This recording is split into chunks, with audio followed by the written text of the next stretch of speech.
Everyone, আমি প্রিয়াঙ্কা। আমার আরেকটা নতুন ভিডিওতে তোমাদের সবাইকে স্বাগত। দেখো কত সুন্দর শালিক পাখিরা এখানে কিন্তু খাবার খাচ্ছে। এরমটা কি তোমরা দেখতে পারো? হ্যাঁ, এটাই হচ্ছে গ্রামের পরিবেশ। আজকে আমি এই যে ভিডিওটা করছি সেটা হচ্ছে নিশ্চিন্তপুর গ্রামের ভিডিও। আমাদের বিভূতিভূষণ বন্দ্যোপাধ্যায়ের বাড়ি কিন্তু এখানেই ছিল, আর পথের পাঁচালী সিনেমার শুটিংটা কিন্তু এখানেই হয়েছিল। হ্যাঁ, যেই বাড়িটা দেখছো সেটা হচ্ছে আমার ফ্রেন্ড শম্পার শ্বশুর বাড়ি। ওরা অনেক দিন ধরেই আমাদের ইনভাইট করছিল, কিন্তু কাজের সূত্রে যাওয়া হচ্ছিল না। তাই সময় সুযোগ করে কিন্তু 14 তারিখের সন্ধ্যাবেলায় হঠাৎ করে প্ল্যানিংয়েই বেরিয়ে পড়লাম ওদের বাড়ি যাওয়ার উদ্দেশ্যে।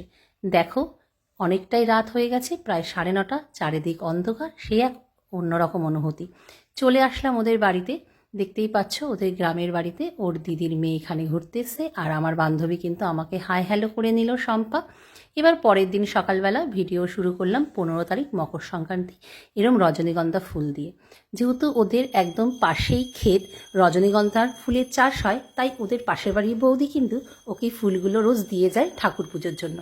আর দেখো কত সুন্দর ধুতরা ফুল, তোমরা এরকম দেখেছো এত বড় ধুতরা ফুল?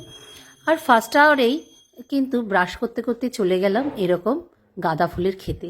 দেখো কি সুন্দর দৃশ্য, আমি তো এরকম দৃশ্য আগে দেখিনি। সকালবেলা মর্নিংয়ে উঠেই এরম কড়াইশুঁটির ক্ষেত, গাঁদা ফুলের ক্ষেত, ধানের ক্ষেত, সত্যি বলো তো এরমটা কি আমরা দেখতে পাই? দেখো, ওর হাজবেন্ড কিন্তু চা খেতে খেতে চলে এসেছে আমাদের সাথে।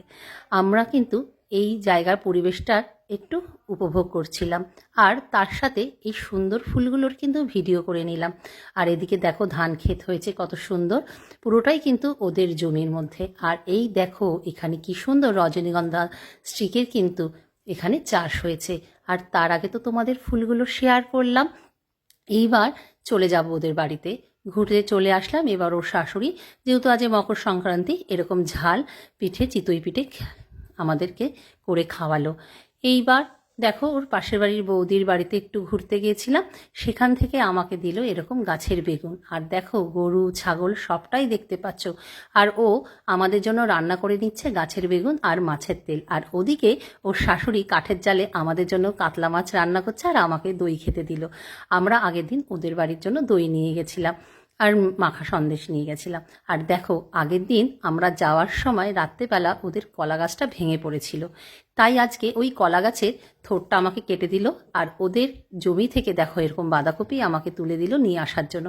যেহেতু বাইকে ট্রাভেল করছি, বুঝতেই পারছো বেশি কিছু আনতে পারিনি। এবার খাওয়া দাওয়ার পর কিন্তু চলে গেলাম সর্ষে খেতে, সেটাও কিন্তু তোমাদেরকে শেয়ার করেছিলাম ছোট ভিডিওতে। আর ওর শাশুড়ি মা আমাকে এইভাবে সমস্ত জিনিসপত্র কিন্তু ভেজিটেবলগুলো ব্যাগের মধ্যে গুছিয়ে দিল। যেহেতু বাড়ি যাওয়ার সময় হয়ে গেল, মনটাও কিন্তু খুব খারাপ। যাই হোক, ছোটোবেলার